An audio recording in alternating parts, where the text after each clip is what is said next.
신명기 10장 13절 한 절 말씀입니다. 같이 읽겠습니다. 내가 오늘 네 행복을 위하여 네게 명하는 여호와의 명령과 규례를 지킬 것이 아니냐. 아멘. 이 시간 예배하는 우리 귀한 하나님의 이 사람들을 환영합니다. 참 잘 오셨습니다. 이곳에서 예배드리는 이 한 시간이 우리 인생에 있어서 매우 복되고 귀중한 시간이 되기를 바랍니다. 질문을 하나 드리면서 예배를 시작하도록 하겠습니다. 여러분들은 행복하십니까? 예. 이 질문 가운데는 많은 그런 의미들이 들어 있습니다. 지금까지 살아온 인생이 행복했는가? 그리고 지금 행복을 느끼며 살아가고 있는가라는 의미들이 포함되어 있는 그런 말입니다. 어떤 분들이 이런 조사를 했다고 합니다.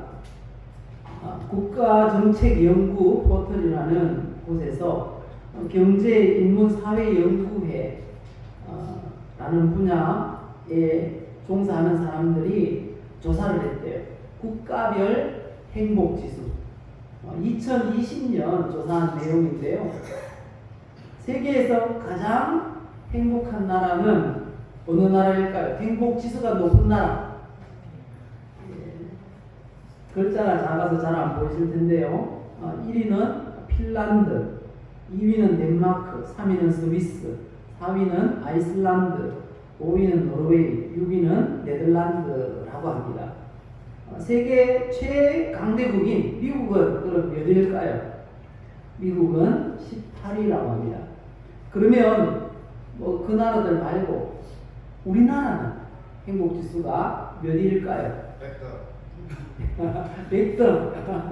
예, 땡입니다. 61위, 61번째라고 합니다. 그런데 61번째인데 약간 위로가 되는 건 일본이 62위예요. 그래서 약간 위로는 받을 수 있지만 중요한 사실은 우리나라 국민들 가운데 절반이 나는 불행하게 살고 있어 라고 느끼며 살아간다는 것입니다. 여러분들은 어떻습니까? 성도들은요 행복하게 살아야 되는데요. 행복하게. 왜냐하면 신명기 33장 29절 보면요 성경이 이렇게 말씀하세요. 이스라엘이여 너는 행복한 사람이로다. 왜 행복하다고 합니까? 여호와의 구원을 너같이 얻은 백성이 없기 때문에. 성도들은 행복하게 살아야 되는데요. 그런데 절반은 불행하다 느끼는 이 사람들이라고 하는데 여기에는 그 절반은 없는 것 같아요. 맞습니까? 모두가 행복을 누리며 살 수 있기를 예수님의 이름으로 축복합니다. 얼마나 오래 사는 것보다 더 중요한 건 얼마나 행복하게 주어진 인생을 살아가는가라는 것입니다. 그래서 행복에 대해서 생각해 보는 건 매우 중요한 것입니다. 그래서 우리에게 주신 이 말씀을 통해서 더 행복한 인생이라는 제목으로 말씀을 전하겠습니다. 늘 하시던 대로 우리 행복한 인생을 만들어가는 그런 고백의 시간을 가지도록 하겠습니다. 나는 하나님의 사랑을 받고 있습니다. 하나님은 나를 치료하십니다. 하나님은 나에게 복을 주십니다. 이전보다 더 행복하게 살도록 도와주세요. 우리 하나님께서 우리의 고백을 들으시고 우리 인생이 그렇게 아름답고 행복한 인생이 되도록 역사하실 줄 믿습니다. 그렇게 되시기를 예수님의 이름으로 축복합니다. 그러면 어떻게 하면 이전보다 더 행복한 인생을 살아갈 수 있을까요? 이렇게 하면 된다고 하십니다. 첫 번째는요, 마음이 평안해야 한다는 것입니다. 행복의 조건은 사람들마다 다를 수 있어요. 어릴 때는 어땠습니까?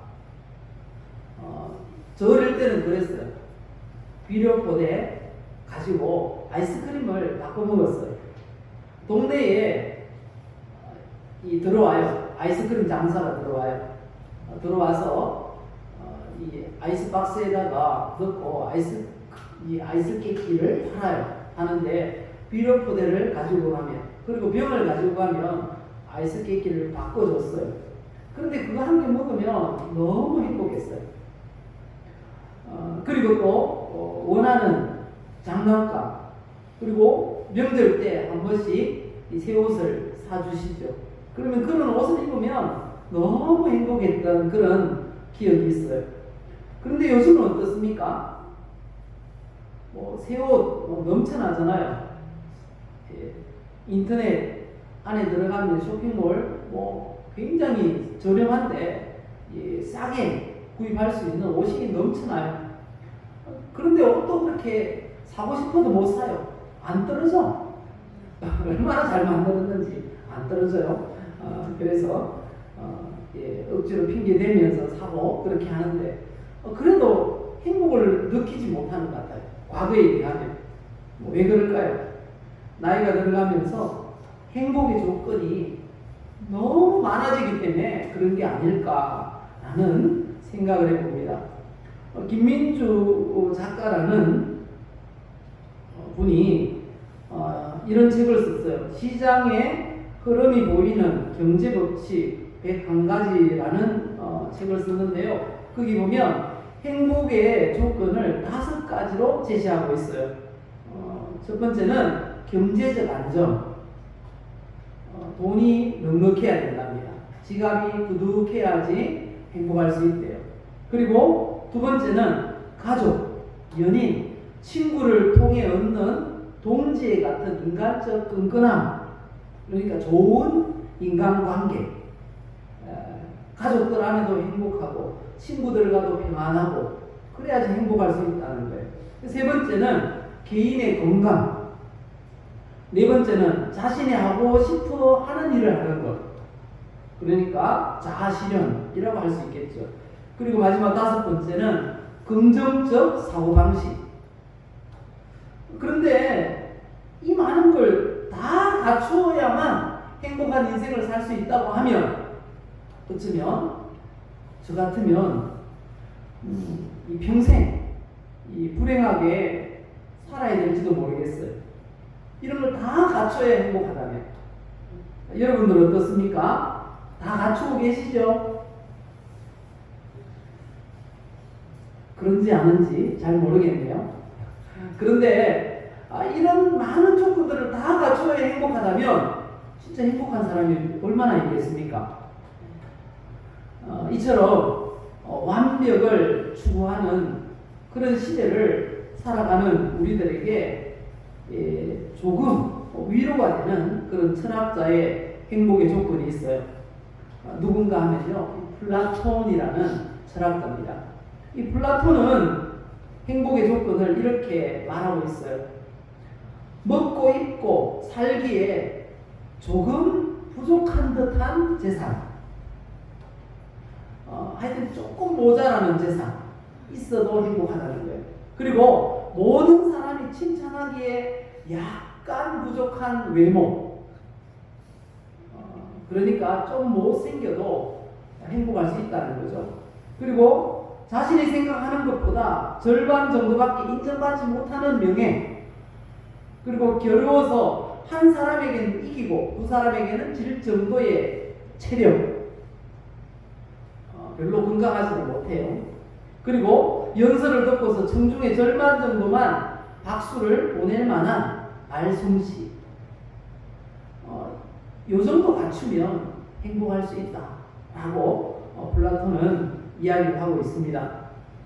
이런 부족한 상태에서 조금씩 알아가고 조금씩 채워가고 하는 그게 행복이야. 이렇게 플라톤은 이야기를 했습니다. 그리고 중세시대에 아주 유명한 철학자 칸트는 소확행을 행복의 조건으로 말하고 있어요. 소확행 뭔지 아십니까? 예, 소소하면서 확실한 행복. 어떤 걸 행복의 조건으로 말하는가 하면요, 한번 따라해 봅시다. 할 일이 있고, 사랑하는 사람이 있고, 희망이 있다면 나는 지금 행복한 사람이다. 이렇게 얘기했다는 거예요. 뭐가 있고요? 할 일이 있고, 사랑하는 사람이 있고, 희망이 있다면 행복한 사람이다. 여러분들은 어떻습니까? 다 있죠? 다 갖춘 것 같아요. 그러면 충분히 행복한 인생을 살아갈 수 있을 것 같아요. 그런데도 행복을 느끼지 못한다면 이게 문제예요. 이게. 그게 뭡니까? 마음이 문제라는 거죠. 마음이. 요즘 TV에 아주 많이 나오는 분이 있죠. 누구죠? 온영 박사라는 분인데 이분도 기독교인이라고 그래요. 근데 이분이 어떤 강연에서 행복의 조건을 딱 두 가지로만 말하고 싶어요. 이렇게 이야기하더라고요. 그 첫 번째가 마음이 평안해야 해요. 이렇게 이야기를 하더라고요. 맞습니다. 마음이 중요합니다. 마음. 행복을 느끼고 느끼지 못하는 건 마음에 달려있다는 거예요. 성경도 그렇게 말씀합니다. 이 마음과 행복과는 굉장히 관계가 깊대요. 욥기 20장 20절 읽어볼까요? 그는 마음의 평안을 알지 못하니 그가 기뻐하는 것을 하나도 보존하지 못하겠고, 쉽게 말하면요, 마음의 평안을 모르면 기쁨도 느낄 수 없다는 거예요. 행복을 느낄 수 없다는 것입니다. 21절에도 말하죠. 남기는 것이 없이 모두 먹으니 그런즉 그 행복이 오래가지 못할 것이라. 마음의 평안이 없어지면 행복도 오래가지 못한다는 것입니다. 아무리 많고 먹을 것이 많아도 바로 그런 말씀을 하고 있습니다. 마음이 문제입니다. 마음이. 그래서 지금까지 살아온 인생보다 더 행복한 그런 인생을 살고 싶습니까? 아닙니까? 지금까지 살아온 날들보다 더 행복한 인생을 살아가시기를 예수님의 이름으로 축복합니다. 그러려면 마음을 고쳐먹어야 돼요. 마음이 얼마나 중요한지 성경은 이렇게 말씀합니다. 잠언 4장 23절 보실까요? 모든 지킬 만한 것 중에 더욱 네 마음을 지키라. 왜요? 생명의 근원이 여기에서 나오기 때문에. 사람이 죽고 사는 것도 바로 마음에 달렸다는 거예요. 그리고 잠언 15장 15절에도 말씀하세요. 고난 받는 자는 그 날이 다 험악하나 마음이 즐거운 자는 뭐 한다고요? 항상 잔치하느니라 말씀하십니다. 마음이 즐거운 사람은 늘 잔치하는 인생, 행복한 인생을 살 수 있다 말씀하고 있는 것입니다.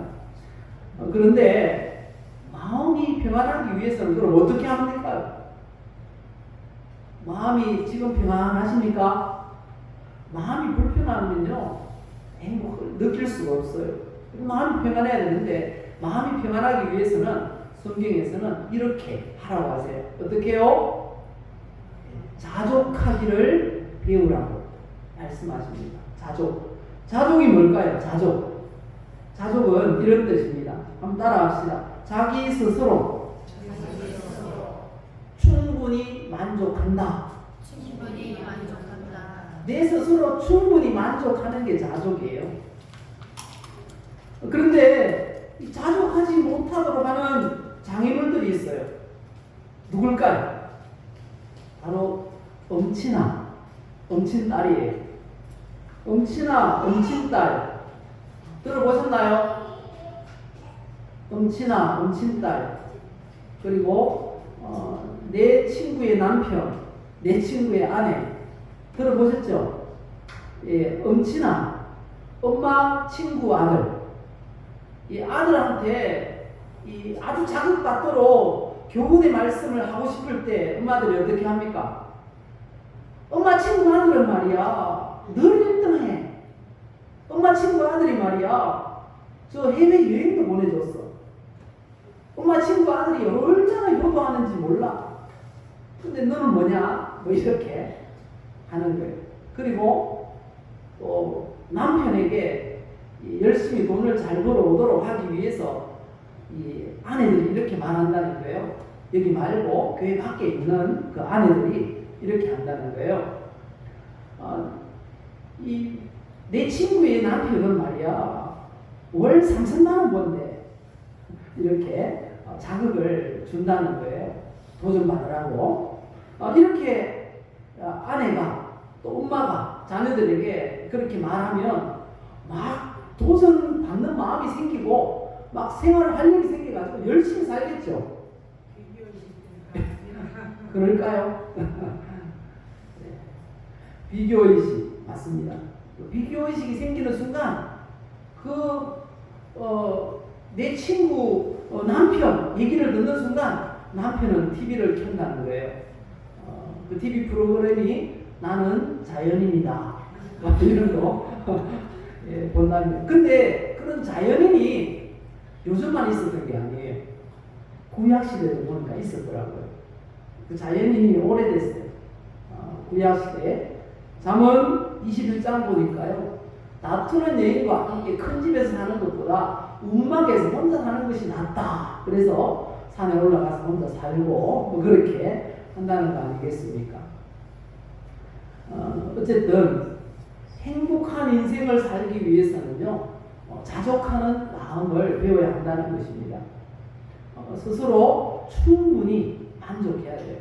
하나님께서 나에게 주신 아내, 나에게 주신 남편, 나에게 허락하신 자녀,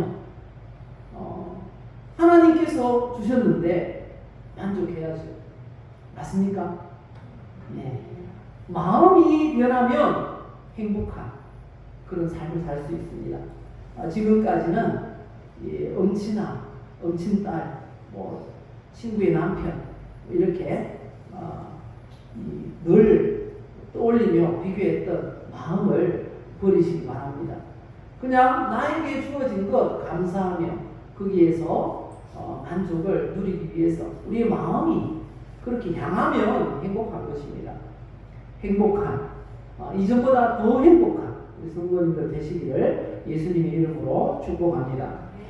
그리고 두 번째는요, 예수님을 믿어야 더 행복한, 이전보다 더 행복한 삶을 살 수가 있어요. 근데 왜 예수님 믿어야 이전보다 더 행복한 삶을 살 수 있을까요? 예수님 믿어야 인생의 모든 문제가 해결되기 때문입니다. 인생의 모든 문제의 근본 문제가 해결됩니다. 인생의 모든 문제의 근본이 뭘까요? 죄 문제입니다. 죄 문제. 처음에 하나님께서 이 세상을 만드시고 사람을 만드셨을 때는 매우 행복했어요. 하나님도 행복하시고요. 사람도 행복했어요. 창세기 1장 보면요. 하나님께서 만물을 지어주고 이렇게 말씀하셨어요. 심히 좋았더라. 보시니까 심히 좋았더라. 그렇게 말씀하셨어요. 근데 요즘은 어떻습니까? 하나님이 치우실 게 너무 많아요. 쓰레기 하도 많이 버려가지고. 그래서 태풍을 이렇게 보내시는데요. 청소하시려고 보내시는데 옛날에는 조그만 태풍 이렇게 보내시면 청소가 다 됐어요. 근데 요즘에는 청소할 게 너무 많아가지고 시간이 지날수록 태풍이 커져요. 그거 청소하려면 하나님이 힘들게 청소하시게 됐어요. 질서도 무너지고 그렇게 되었어요. 처음에는 사람들도 행복했어요. 아담은 하와를 보기만 해도 너무 행복했어요. 그래서 그렇게 말했잖아요. 이는 내 뼈 중에 뼈요, 살 중에 살이라. 그렇게 행복했어요. 근데 죄를 범하고 나서 어떻게 됐습니까? 저 여자다. 그렇게 갑자기 바뀌어버렸어요. 이 죄가 문제라는 것입니다. 죄 지은 사람들이 우주 만물의 질서를 다 무너뜨리고 있고, 죄 지은 사람들이 인간관계가 나빠지게 되었고, 그래서 불행을 느끼며 살 수밖에 없게 되었다는 것입니다. 하나님 말씀 불순종하고 죄 지은 아담, 어떻게 되었습니까? 마귀가 옳거니 하고 붙들어서 자녀 삼아 버렸어요. 그래서 성경은 말씀하십니다. 요한복음 8장 44절 보시면 너희는 너희 아비 마귀에게서 났으니, 마귀의 자녀라는 그런 신분이 되었습니다. 그러니까 이제 하나님을 섬기고 하나님께 예배해야 되는데, 마귀의 자녀들은 누구에게 예배할까요? 마귀에게 예배를 하는 것입니다. 그게 이 세상 풍조를 따른다라는 말씀입니다. 에베소서 2장 2절에 보면 이 세상 풍조를 따른다. 그리고 사주, 팔자, 운명에 매이게 되었습니다. 벗어날 수가 없대요. 그래서 많은 사람들이 하나님을 떠나니까 정신적으로 병이 들고, 그리고 또 영적인 병이 들고, 육신의 병이 듭니다. 병이 들어서 마태복음 4장에 보면 이렇게 말씀합니다. 예수님께서 오셔서 늘 그런 사역을 했어요. 뭔가 하면 병 고치는 일.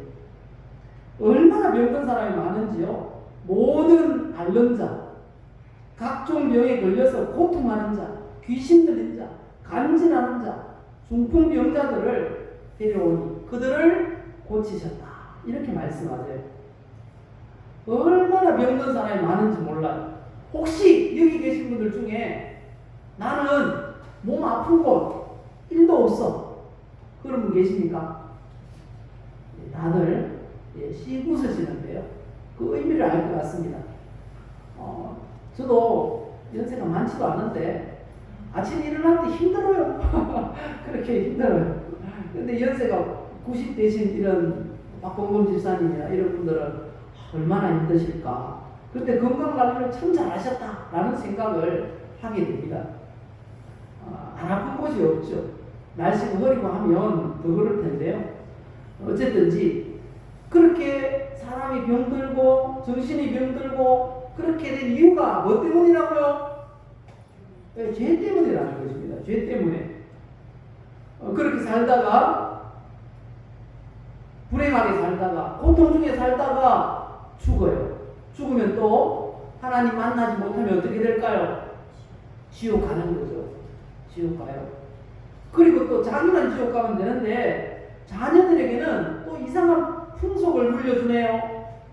뭔가 하면 고린도서 10장 20절에 보면 제사, 물은 이방인의 제사하는 것은 귀신에게 하는 것이요 하나님께 제사하는 것이 아니니 나는 너희가 귀신과 교제하는 자가 되기를 원하지 아니하노라. 이렇게 말씀하세요. 제사가 뭔가 하면요, 귀신과 교제하는 거래요. 근데 그 귀신이 누굽니까? 조상님이 이렇게 다시 오시는 겁니까? 아닙니다. 성경에 보면 타락한 천사들이 귀신이래요. 그래서 타락한 천사들이 예수 안 믿는 사람들에게 붙어 있어요. 귀신이 붙어 있다가 그 사람이 죽으면 또 자녀에게 붙어 있어요. 또 그 자녀가 죽으면 또 밑으로 계속 붙어 있어요. 귀신들이. 그래서 그런 고백을 들었어요. 외삼촌 한 분이 일찍 돌아가셨어요. 술을 너무 좋아해가지고 돌아가셨는데 그분이 그런 얘기를 해요. 전도하려고 노력을 많이 했는데 그분이 어느 날 귀신이 보인대요. 귀신이 보인대요. 진짜 있어요. 있는데 그 귀신은 그 돌아가신 조상님의 혼이 아니라는 거죠. 타락한 천사, 마귀의 졸기예요. 마귀의 졸개. 그 귀신인 거예요. 만약에 귀신이 조상님 그 혼이라고 하면 자녀들이 잘 되게 해줘야 될 텐데 그렇지 못하다는 거예요. 온갖 귀신들이 질병도 갖다 주고요. 사람들이 싸우게 하고 전쟁이 일어나게 하고 다 이 사탄 마귀의 역사라는 거예요. 그래서 그런 유산을, 영적인 좋지 못한 유산을 자녀들에게 물려주면 출애굽기 20장 4절 5절 보니까요, 자녀손 3, 4대까지 계속 망하게 된다는 거예요. 이 모든 게 출발이 어디에서부터 시작되었는가? 바로 죄 문제라는 거죠. 근데 이 죄 문제를 해결하신 분이 세상에 아무도 없어요. 사람들은 죄 문제를 해결하지 못해요. 석가모니도, 마호메트도, 공자님도 다 해결 못해요. 왜요?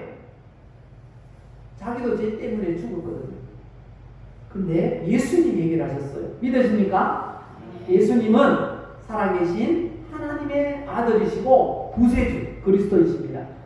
그래서 예수님을 믿어야 죄 문제가 해결돼요. 인생 모든 문제의 근본, 뿌리가 되는 죄 문제가 예수님 믿을 때 해결되는 줄 믿습니다. 그럼 예수님은 어떻게 믿습니까? 예수님은 믿는다는 건 영접한다는 거예요. 예수님이 내 모든 죄 문제를 깨끗하게 해결하셨구나. 그분을 내 마음속으로 모셔드리는 게 바로 영접입니다. 영접기도 제가 적어왔는데요. 자, 화면을 보시고 우리 같이 또 읽어보겠습니다. 하나님, 예수님의 보혈로 나의 죄를 씻어주시고 성령님이 임하게 해주세요. 예수님의 이름으로 기도합니다. 아멘. 이 고백도 아무나 할 수 없어요. 우리 주님께서 이 시간 예수님의 보혈로 우리의 죄를 씻어주신 줄 믿습니다. 그리고 성령께서 우리 안에 들어오신 줄 믿습니다. 그러면 하나님의 자녀가 되는 것입니다. 그러면 죄 문제 다 해결된 줄 믿습니다. 죄 문제는 해결됐어요. 그러면 행복이 시작되는 것입니다. 그리고 마지막으로 더 행복한 인생을 살기 위해서 어떻게 해야 될까요? 어떻게 하면 되겠습니까? 네, 기도해야 합니다. 기도가 뭘까요? 기도는요, 쉽게 말하면 하나님과의 대화입니다. 하나님과 자녀된 우리와의 대화가 기도라고 말할 수가 있습니다. 그런데 저는 이 기도라는 또 하나님 나라에 보물 창고가 있대요. 보물 창고가 있는데 그 보물 창고를 여는 열쇠가 기도라 이렇게 말씀하십니다. 우리가 이 땅에 살 때 부족한 게 너무 많아요. 그렇지 않습니까? 부족한 게 너무 많아요. 언젠가 꽤 오래됐어요. 한 5년 정도는 지났지 싶은데요. 우리 가족들끼리 그렇게 휴가를 보내기로 했어요. 우리 한번 텐트를 가지고 야영 한번 합시다. 이렇게 됐어요. 그래서 처음 텐트를 빌려가지고 짊어지고 밖에 나갔어요. 나갔는데요. 처음 가니까 준비나 제대로 됐겠습니까? 밥을 먹으려고 하는데요. 젓가락이 없어. 그 정도로 준비가 안 된 채 나갔어요. 그리고 텐트 한 개 가가지고 5 식구가 그 안에서 자려고 하니까요. 몸도 제대로 못 돌리겠는 거예요. 죽을 지경인 거예요. 먹을 게 없고 또 먹을 도구가 없어가지고요. 옆에 가서 빌리고 막 그렇게 해가지고 야영을 했어요. 얼마나 이 살림살이가 없으니까 부족한지 모르겠어요. 그러니까 또 얼마나 불편합니까? 그래가지고 돌아오면서 약속을 했어요. 우리 다시는 야영하지 말자. 그렇게 하고 지금까지 한 번도 안 갔어요. 준비가 안 되니까 그랬던 것 같아요. 이 땅에 살 때 우리가 얼마나 불편한지 몰라요. 왜 불편합니까? 부족하기 때문에 불편하다는 거죠. 부족해요. 부족한 게 너무 많아요. 지혜도 부족하고요. 그리고 또 이 머니도 부족하고 또 건강도 부족하고 부족한 것 때문에 불편한 게 너무 많다는 거예요. 그런데 우리 주님께서 말씀하세요. 야고보 사도를 통해서 너희 중에 누가 지혜가 부족하거든 후히 주시고 꾸짖지 아니하시는 하나님께 구하라. 그리하면 주시리라. 이렇게 말씀하세요. 꾸짖지 아니하시는 하나님께 구하면 주실 줄 믿습니까? 예, 주신답니다. 그게 바로 기도라는 거예요. 주시는데 어떻게 주시는가 하면요, 하나님의 나라의 그 아름다운 보고를 열어서 주신답니다. 신명기 28장 12절에 말씀하세요. 읽어보실까요? 여호와께서 너를 위하여 하늘의 아름다운 보고를 여시사. 이렇게 말씀하세요. 이 보고가 뭡니까? 보물창고라는 거예요. 보물창고를 열어서 우리의 부족한 것을 채워주시겠다 말씀하세요. 어떻게 이 보물창고를 열 수 있다고요? 뭐 하면 열 수 있을까요? 기도하면 열 수 있다는 것입니다. 왜냐하면 예수님이 이것 때문에 십자가를 지셨다고요. 우리의 부족한 부분을 우리에게 꼭 필요한 그것을 주시려고. 가장 필요한 건 구원이겠죠. 구원. 그리고 그 다음에 필요한 게 뭘까요? 삶이 부족한 걸 채울 수 있다는 거예요. 고린도후서 8장 9절에 말씀하세요. 우리 주 예수 그리스도의 은혜를 너희가 알거니와 부요하시리로써 너희를 위하여 가난하게 되시고, 예수님이 너무 가난하게 그렇게 십자가에 달려 죽으셨잖아요. 속옷까지 다 벗겨갔어요. 그렇게 가난하게 되셨어요. 왜 그렇게 가난하게 되셨다고 하십니까? 그의 가난함으로 말미암아 너희가 누굽니까? 나 자신을 부유하게 하게 하십니다. 부유하게 하기 위해서 그렇게 하셨다는 것입니다. 그래서 우리 하나님 아버지께 우리의 부족함을 구하면 하늘의 아름다운 보고를 여시사 채워주시겠다 약속하십니다. 기도하시기를 바랍니다. 그럼 기도는 어떻게 합니까? 이렇게 묻겠죠. 기도는 이렇게 하면 됩니다. 한번 우리 같이 기도하고 마치겠습니다. 하나님, 적어왔어요. 같이 읽읍시다. 내 인생의 모든 문제 다 해결해 주시고 하나님 나라의 보물 창고를 여시고 내 인생을 풍성하게 채워주세요. 예수님의 이름으로 기도합니다. 아멘. 쉽게 이렇게 기도하면 된다는 거예요. 따라합시다. 하나님, 주세요. 예수님의 이름으로 기도합니다.